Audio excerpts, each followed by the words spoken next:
नमस्कार दोस्तों, कुटल्या सत्य एजुकेशन में आप सभी का स्वागत है। मैं हूं सत्येंद्र कुमार।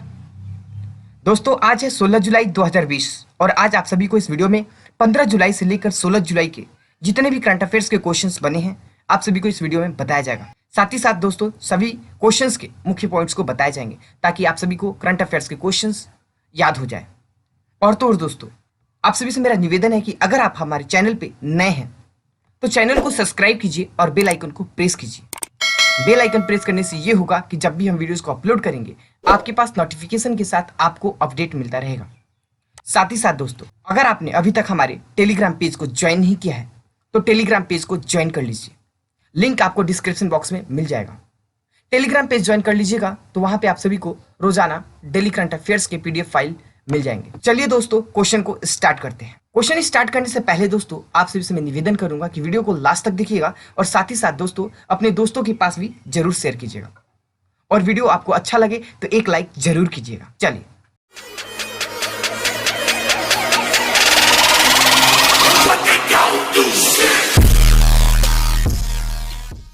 प्रश्न 1, बीसीसीआई ने पिछले हफ्ते राहुल जौहरी का इस्तीफा स्वीकार करने के बाद किसको बीसीसीआई का अंतरिम सीईओ नियुक्त किया है? तो option A Hemang Amin, option B Jay Shah, option C Arun Dhumal, option C CK Khanna. तो राइट आंसर होगा ऑप्शन ए। ध्यान दीजिएगा, option A right answer, Hemang Amin. तो चलिए इस क्वेश्चन के मुख्य पॉइंट को समझते हैं।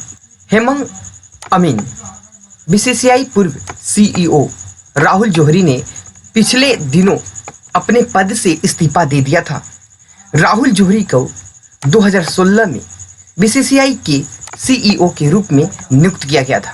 ध्यान दीजिएगा, राहुल जौहरी को 2016 में बीसीसीआई के पद पे क्या किया गया था? नियुक्त किया गया था। संस्थापक मनोहर निकाय के अध्यक्ष थे। हेमंग अमीन फिलहाल इंडियन प्रीमियर लीग, ध्यान दीजिएगा, आईपीएल के संचालन समिति में शामिल हैं। वे आईपीएल के सीओओ हैं। अमीन चर्चित इंडियन प्रीमियर लीग के मौजूदा चीफ ऑपरेटिंग ऑफिसर हैं और 2017 से आईपीएल के ऑपरेशंस का काम देख रहे हैं। चलिए प्रश्न नंबर 2 देखेंगे। मानव संसाधन विकास मंत्रालय ने डॉक्टर अनीता भटनागर को कितने वर्ष के लिए नेशनल बुक ट्रस्ट के बोर्ड ऑफ ट्रस्टी में नामित किया गया? तो ऑप्शन ए 4 वर्ष, ऑप्शन बी 7 वर्ष, ऑप्शन सी 5 वर्ष, ऑप्शन डी 3 वर्ष। तो राइट आंसर होगा ऑप्शन डी 3 वर्ष। चलिए इस क्वेश्चन के मुख्य पॉइंट को समझते हैं। मानव संसाधन विकास मंत्रालय ने प्रदेश की पूर्व अपर मुख्य सचिव डॉक्टर अनीता भटनागर को नेशनल बुक ट्रस्ट के बोर्ड ऑफ ट्रस्टी में 3 वर्ष के लिए नामित किया। डॉक्टर अनीता भटनागर के अतिरिक्त देश के 13 अन्य लेखक व साहित्यकार बोर्ड में नामित किए गए हैं। डॉक्टर अनीता भटनागर के अब तक 50 से अधिक विविध प्रकार के लेखन प्रकाशित हो चुके हैं। इनके द्वारा मुख्यतः बच्चों के लिए पर्यावरण व नैतिकता पर केंद्रीय कहानी लिखी गई है जो इनके प्रशासनिक अनुभव पर आधारित है। चलिए प्रश्न नंबर 3 देखेंगे। हाल ही में किस राज्य सरकार ने बढ़ते कोरोना संकट के कारण 16 जुलाई से 31 जुलाई तक लॉकडाउन लगाने की घोषणा की है? तो option A Delhi, option B Uttar Pradesh, option C Bihar, option D Goa. तो राइट आंसर होगा ऑप्शन सी। ध्यान दीजिएगा, option C right answer, Bihar में। चलिए इस क्वेश्चन के मुख्य पॉइंट को समझते हैं। नीतीश सरकार ने कोरोना के बढ़ते मामलों को देखते हुए फिर लॉकडाउन बढ़ाने का फैसला किया। बिहार के सभी जिला मुख्यालय, अनुमंडल और ब्लॉक मुख्यालय में 16 से 31 जुलाई तक लॉकडाउन रहेगा। इस दौरान रेलवे और विमान सेवा जारी रहेगी। वहीं शॉपिंग मॉल, धार्मिक स्थल, सार्वजनिक परिवहन बंद रहेंगे। बिहार में कुल मरीजों का आंकड़ा 18,000 के करीब है। चलिए प्रश्न नंबर 4 देखेंगे। गूगल ने हाल ही में जियो प्लेटफॉर्म में कितने हजार करोड़ रुपए निवेश करने की घोषणा की है? तो ऑप्शन ए 30,000 करोड़ रुपए, ऑप्शन बी 25,000 करोड़ रुपए, ऑप्शन सी 10,000 करोड़ रुपए, ऑप्शन डी 15,000 करोड़ रुपए। तो राइट आंसर होगा ऑप्शन ए 30,000 करोड़ रुपए। चलिए इस क्वेश्चन के मुख्य पॉइंट को समझते हैं। ध्यान दीजिएगा दोस्तों, गूगल जियो प्लेटफॉर्म्स में 30,000 करोड़ रुपए 4 अरब डॉलर निवेश करने जा रही है। ब्लूमबर्ग की ओर से जारी रिपोर्ट के अनुसार दोनों कंपनियों के बीच वार्ता अंतिम दौर में पहुंच गई है। गौरतलब है कि मार्च से लेकर अब तक रिलायंस जियो में फेसबुक सहित दुनिया की बड़ी कंपनियों करीब 1.18 लाख करोड़ रुपए निवेश किया है। अब गूगल भी जियो प्लेटफॉर्म में बड़ा निवेश करने जा रही है। गूगल ने हाल ही में कहा था कि वह भारतीय डिजिटल बाजार में अगले 5 साल में 75,000 करोड़ रुपए निवेश करेगी। चलिए प्रश्न नंबर 5 देखेंगे। विश्व युवा कौशल दिवस निम्न में से किस दिन मनाया जाता है? तो option A 10 March, option B 15 जनवरी, option C 12 April, option D 15 जुलाई। तो राइट आंसर होगा ऑप्शन डी। ध्यान दीजिएगा, ऑप्शन डी राइट आंसर। 15 जुलाई को विश्व युवा कौशल दिवस मनाया जाता है। तो चलिए इस क्वेश्चन के मुख्य पॉइंट को समझते हैं। 15 जुलाई प्रति वर्ष 15 जुलाई को अंतर्राष्ट्रीय स्तर पर विश्व युवा कौशल दिवस वर्ल्ड यूथ स्किल्स डे मनाया जाता है। विश्व युवा कौशल दिवस पहली बार 15 जुलाई 2015 को विश्व स्तर पर मनाया गया था। तो ध्यान दीजिएगा, यहाँ पे एक क्वेश्चन बन गया कि विश्व युवा कौशल दिवस पहली बार कब मनाया गया था? तो आप बता सकते हैं कि 15 जुलाई 2015 को विश्व स्तर पर मनाया गया था पहली बार। चलिए और तो और दोस्तों, यह जीवन तथा कार्यों में युवा कौशल के महत्व एजेंडा के साथ मनाया गया। इस दिन को हर साल युवाओं को कौशल विकास स्किल डेवलप करने और उसके फायदे के बारे में जागरूक करने के लिए मनाया जाता है। चलिए प्रश्न नंबर 6 देखेंगे। छत्तीसगढ़ सरकार ने किस योजना के तहत किसानों से 2 रुपये प्रति किलोग्राम की दर से गोबर खरीदने को मंजूरी दे दी है? तो ऑप्शन ए मुख्यमंत्री सुपोषण अभियान, ऑप्शन बी गोधन न्याय योजना, ऑप्शन सी कृषि जीवन ज्योति योजना, ऑप्शन डी मुख्यमंत्री शहरी स्लम स्वास्थ्य योजना। तो राइट आंसर होगा ऑप्शन बी। ध्यान दीजिएगा, ऑप्शन बी राइट आंसर, गोधन न्याय योजना।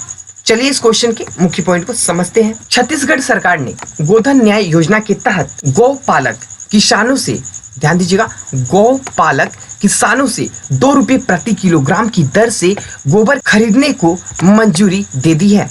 इस योजना की शुरुआत राज्य में हरेली पर्व से होगी।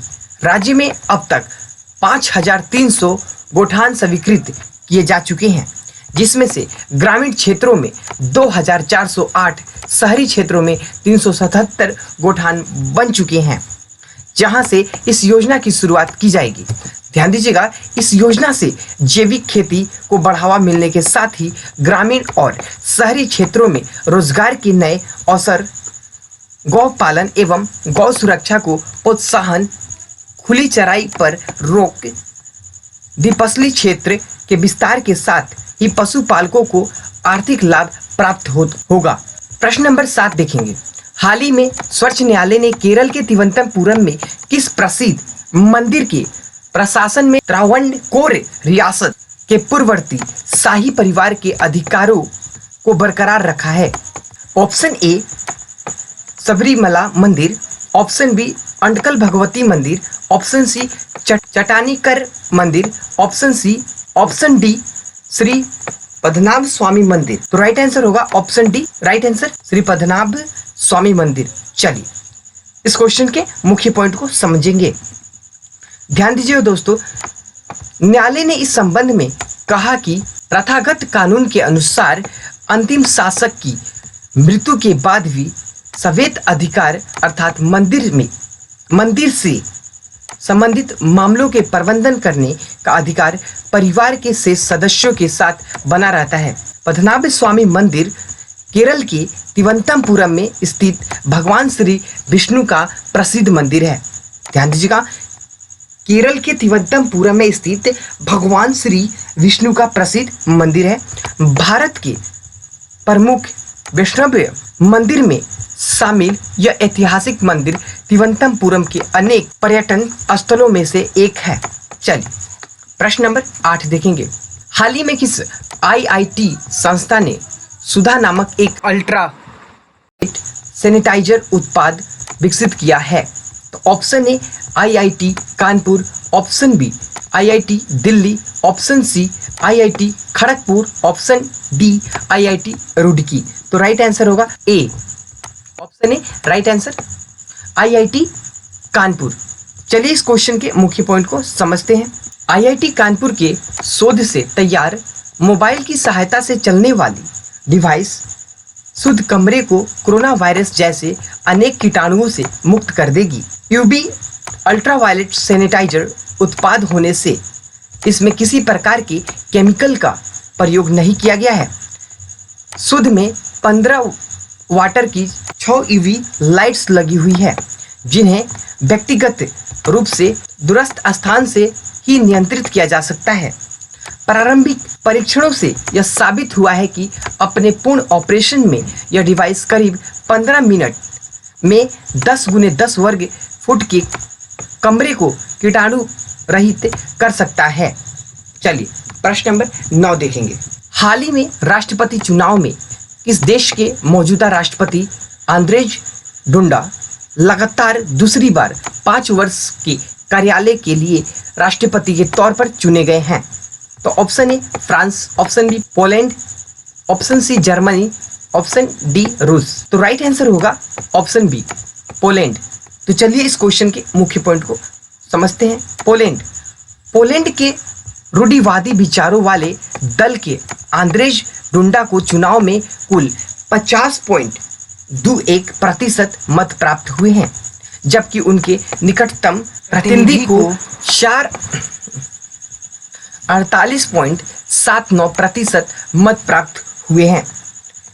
आपको बता दूं कि गौरतलब है कि पोलैंड मध्य यूरोप में स्थित एक देश है। यह पश्चिम में जर्मनी, दक्षिण में चेक गणराज्य, स्लोवाकिया, पूर्व में बेलारूस और यूक्रेन तथा उत्तर में रूस और बाल्टिक सागर से घिरा हुआ है। पोलैंड की आबादी 38.5 मिलियन से अधिक है। ध्यान दीजिएगा, पोलैंड की जो आबादी है 38.5 मिलियन से क्या है, अधिक है, और लगभग 3,12,000 वर्ग किलोमीटर के क्षेत्र में रहित है। चलिए प्रश्न नंबर 10 देखेंगे, लास्ट क्वेश्चन। जहाज रानी मंत्रालय ने कोलकाता बंदरगाह में हल्दिया गोदी परिसर की 5 जेटी में अग्निशमन की सुविधाएं लगाने हेतु कितने रुपए जारी करने को मंजूरी दी है? तो ऑप्शन ए 205 करोड़ रुपए, ऑप्शन बी 107 करोड़ रुपए, ऑप्शन सी 305 करोड़ रुपए, ऑप्शन डी 405 करोड़ रुपए। तो राइट आंसर होगा ऑप्शन बी। ध्यान दीजिएगा, option B right answer 107 crore रुपए। चलिए इस क्वेश्चन के मुख्य पॉइंट को समझते हैं। 107 करोड़ रुपए बंदरगाह पर मौजूदा अग्निशमन सुविधा एलपीजी और अन्य पेट्रोलियम उत्पादों से निपटने का समर्थन नहीं करती है। यह तेल उद्योग सुरक्षा निदेशालय ISD के दिशा निर्देशों के अनुसार सुरक्षा सावधानी नहीं रखता है। इसलिए बंदरगाह को आधुनिक अग्निशमन सुविधाओं के साथ उन्नत किया जा रहा है। स्थापित अग्निशमन सुविधाएं पेट्रो रासायनिक उत्पादों की आवाजाही को सुरक्षित बनाए रखेगी। चलिए ये तो था दोस्तों 16 जुलाई 2020 के मोस्ट इंपॉर्टेंट करंट अफेयर के क्वेश्चन। तो ये क्वेश्चन आपको कैसा लगा आप हमें कमेंट बॉक्स में कमेंट जरूर करके बताइएगा। साथ ही साथ दोस्तों अगर आप सभी को ये वीडियो पसंद आए तो वीडियो को ज़रूर लाइक कीजिएगा और अपने दोस्तों के पास शेयर जरूर कीजिएगा। और अंत में मैं यही कहना चाहूँगा कि अगर आपने अभी तक टेलीग्राम पेज को ज्वाइन नहीं किया है तो टेलीग्राम पेज को ज्वाइन कर लीजिए और हमारे चैनल को जरूर सब्सक्राइब कीजिए। चैनल सब्सक्राइब करने से ये होगा कि जब भी हम वीडियोस को अपलोड करेंगे आपके पास नोटिफिकेशन के साथ आपको अपडेट मिलता रहेगा। तो चलिए दोस्तों अगले दिन मिलते हैं नए क्वेश्चन के साथ। घर में रहिए, स्वस्थ रहिए, नमस्कार।